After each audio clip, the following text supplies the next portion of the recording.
Assalamualaikum warahmatullahi wabarakatuh.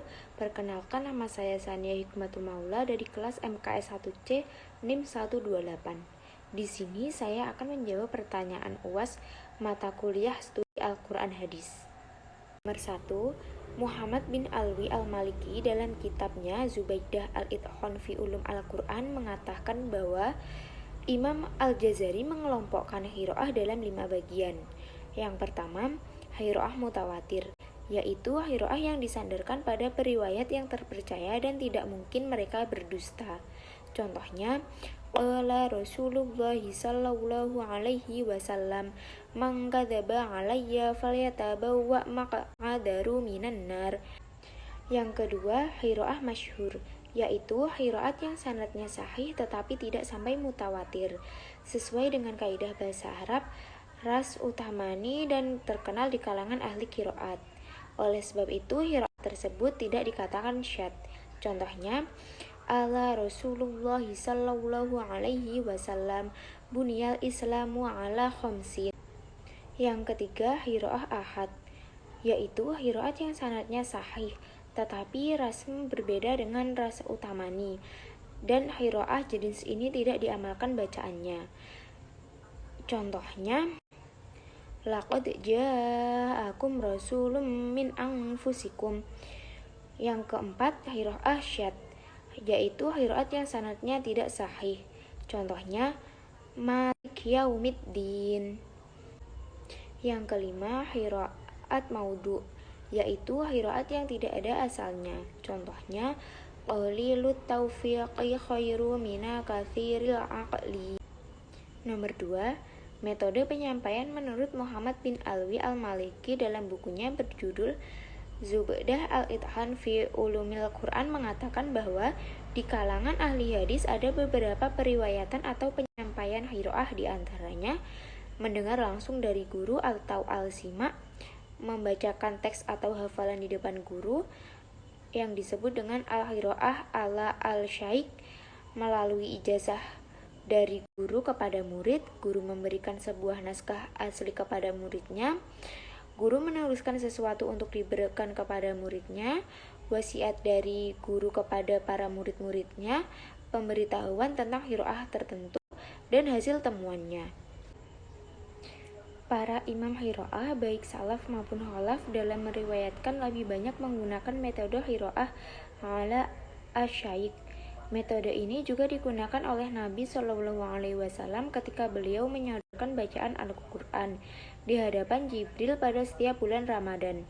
Adapun metode al-sima tidak digunakan oleh para imam qiraah dengan beberapa alasan. Yang pertama, karena yang mendengar langsung dari Nabi hanyalah para sahabat, sedangkan mayoritas pada para imam qiraah tidak pernah mendengarkan secara langsung dari Nabi. Yang kedua, setiap murid yang mendengarkan langsung dari gurunya tidak mampu jelas persis meriwayatkan apa yang telah didapat dari gurunya. Sedangkan para sahabat dengan kualitas kefasihan yang baik, mereka mampu menyampaikan Al-Quran sama persis seperti yang mereka dengarkan dari Nabi. Nomor 3, istilah sanad, matan, perawi, dan mukhorij. Yang pertama, sanad. Jalan yang menyampaikan kepada jalan hadis. Sanad adalah hadis yang berisi rantai penutur atau perawi hadis dan terdiri atas seluruh penutur mulai dari orang yang mencatat hadis hingga mencapai Rasulullah Sallallahu Alaihi Wasallam. Yang kedua, matan, yaitu sandaran atau tempat bersandar. Sedangkan sanad menurut istilah adalah jalan yang menyampaikan kepada jalan hadis.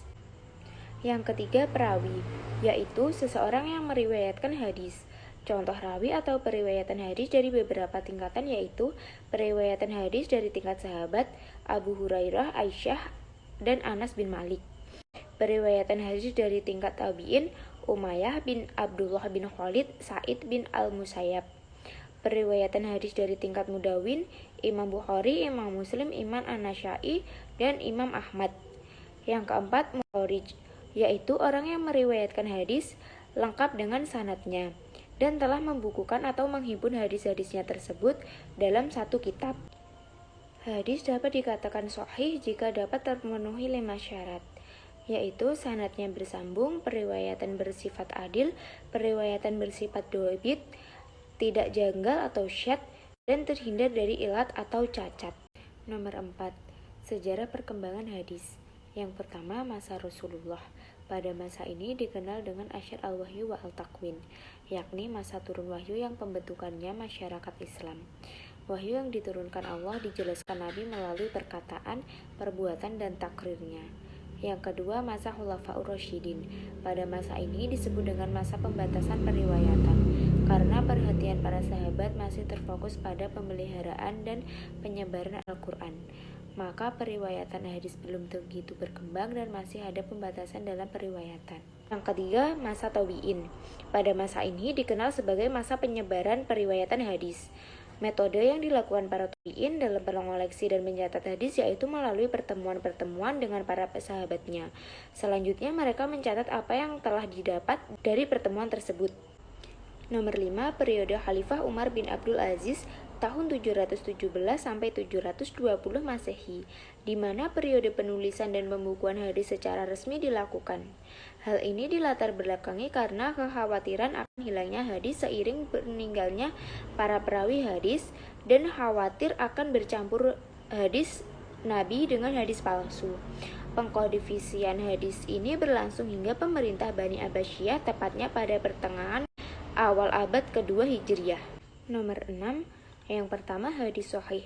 Sahih merupakan kalimat mushtaq dari kalimat soha yasihu suhan wasihatan, artinya sembuh, sehat, selamat dari cacat, dan benar. Hadis dikatakan sahih jika memiliki syarat-syarat sebagai berikut. Pertama, sanadnya bersambung, maksudnya adalah setiap rawi dari suatu riwayat hadis berjejer atau bertemu langsung dari mulai sampai akhir sanad. Yang kedua, rawinya adil. Maksudnya adalah setiap rawi dari suatu riwayat hadis disifati sebagai muslim baligh berakal sehat, bukan orang fasik dan bukan pula mahrumul muru'ah. Yang ketiga, rawinya dobit. Maksudnya adalah setiap rawi dari suatu riwayatan hadis itu memiliki hafalan yang kuat, baik dalam hafalan berupa penalaran dan tulisan. Yang keempat, tidak syadz. Maksudnya adalah suatu hadis yang sihhat menyelisihi hadis yang tidak sihhat darinya. Yang kelima, tidak ada ilat atau cacat. Maksudnya adalah suatu hadis yang samar yang menyebutnya cacat terhadap hadis tersebut bersamaan secara zahir itu bebas dari cacat. Selanjutnya yang kedua, hadis hasan. Hasan secara bahasa adalah sifat yang menyerupai kalimat al-husna, artinya indah dan cantik. Yang ketiga, hadis doif. Beramalah untuk duniamu seakan-akan engkau hidup akan selamanya, dan beramalah untuk akhiratmu seakan-akan engkau akan mati besok. Hadis tersebut tergolong hadis doif karena bukan merupakan sabda Nabi Rasulullah SAW. Walaupun masyhur di lisan kebanyakan mubaligh di zaman ini, mereka menyangka bahwa ini adalah sabda beliau. Sangkaan seperti ini tidaklah muncul dari mereka, kecuali karena kebodohan mereka tentang hadis. Di samping itu, mereka hanya mencuri dengar dari kebanyakan manusia tanpa melihat sisi keabsahannya. Nomor 7, pembagian hadis mutawatir. Yang pertama, hadis mutawatir lafzi, dan yang kedua, hadis mutawatir maknawi. Pembagian hadis ahad yaitu hadis masyhur dan hadis aziz. Nomor 8, tidak. Karena periwayatan hadis doif termasuk orang yang fasik. Seperti yang dijelaskan oleh Imam Muslim, ketahuilah semoga Allah memberikan taufik kepadamu bahwa saya wajib atas setiap orang yang mengerti pemilihan antara riwayat yang sahih dari riwayat yang lemah dan antara perawi yang sihah atau terpercaya dan dari perawi yang bertuduh atau dusta, agar tidak meriwayatkan dari riwayat-riwayat tersebut melainkan yang diketahui kesahihannya periwayatan dan terpercayanya para penukilnya, dan hendaknya dia menjauhi riwayat-riwayat yang berasal dari orang yang tertuduh dan para ahli bid'ah atau yang sengit pemusuhannya terhadap ahlu sunnah. Dalil dari perkataan kami adalah firman Allah yang artinya, hai orang-orang yang beriman, jika datang kepadamu orang fasik membawa suatu berita, maka periksalah dengan teliti, agar kamu tidak menimpakan suatu musibah kepada suatu kaum tanpa mengetahui keadaan yang menyebabnya kamu menyesal atas perbuatanmu itu. Ayat-ayat itu ia sebutkan menunjukkan bahwa berita yang fasik gugur dan tidak diterima dan persaksiannya orang yang tidak adil adalah tertolak. Maka dapat disimpulkan bahwa hadis dhaif tidak boleh dijadikan sandaran hukum. Nomor 9, pernah saya mengamalkan hadis mengenai wajib bagi kita sebagai seseorang anak untuk mentaati perintah orang tua selama bukan maksiat, yang berbunyi ati' abaka madama hayya wala ta'sih. Artinya, taatilah ayahmu selama dia hidup dan selama tidak diperintahkan untuk bermaksiat. Dari hadis riwayat Ahmad, tergolong hadis qauliyah karena hadis tersebut merupakan bentuk perkataan atau ucapan yang disandarkan kepada Nabi yang isinya petunjuk syara, berbagai tuntutan baik yang berkenaan dengan aspek akidah, syariah maupun akhlak. Kita diperbolehkan mengamalkan hadis maudhu asalkan disertai penjelasan kedudukannya, dan boleh diamalkan jika hadis tersebut tidak bertentangan dari syariah Al-Quran dan hadis dan mengandung unsur kemaslahatan di dalamnya, dan harus menjaga kemurnian hadis karena keberadaan hadis maudhu merupakan kebohongan yang mengatasnamakan Nabi Muhammad SAW. 10. Bid'ah, yaitu melakukan tindakan tercela di luar ketentuan syara. Orang yang disifati dengan bid'ah ada kalanya tergolong orang yang dikafirkan dan ada kalanya orang difasikkan. Mereka yang dianggap kafir adalah golongan Rafidah, dan mereka yang dianggap fasik adalah golongan yang mempunyai keyakinan yang berlawanan dengan dasar syariat. Contoh sebab periwayatan hadis Al-Walid ibnu Kasir Al-Mahzumi. Dalam hal periwayatan hadis dianggap dipercaya, namun ada tuduhannya bahwa ia adalah pengikut aliran ibadah, yaitu sebuah sekte dari Khawarij yang didirikan Abdullah ibnu Ubaid dari Khawarij. Yang pertama, muhalafah, yaitu menyalahi periwayat orang yang lebih istihad. Muhalafah ini dapat menimbulkan hadisnya syadz atau mungkar. Contoh sebab apabila terdapat sifat berlawanan tentang sifat rawi dari segi dabitnya dengan rawi lain yang lebih kuat dan tidak dapat disatukan. Yang kedua, gholat, yaitu cacat atau banyak kekeliruan dalam meriwayatkan.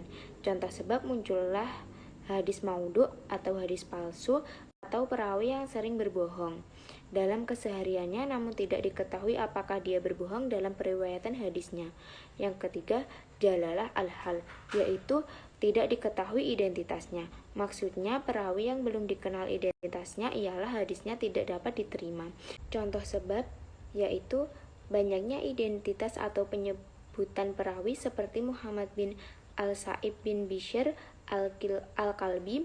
Sebagian menesabkan kepada kakeknya hingga disebut dengan Muhammad bin Bishr, sebagian lagi menyebutnya dengan nama Hamad bin Al-Sa'ib. Keempat, dawal al-inhita, yaitu terdakwa terputusnya sanad. Contoh sebab keguguran sanad pada hadis mu'alaq dapat terjadi pada sanad yang pertama, pada seluruh sanad atau pada seluruh sanad lainnya. Seperti hadis berikut yang gugur sanad pertama saja.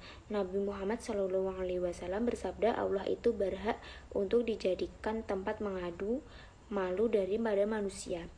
Menurut saya, jahar wa ta'dil bukan merupakan ghibah, karena merupakan ilmu yang menanggung pada hal yang bisa menolong umat Islam dari tindakan yang membabi buta. Sekian dari saya, apabila ada salahnya saya mohon maaf. Wassalamualaikum warahmatullahi wabarakatuh.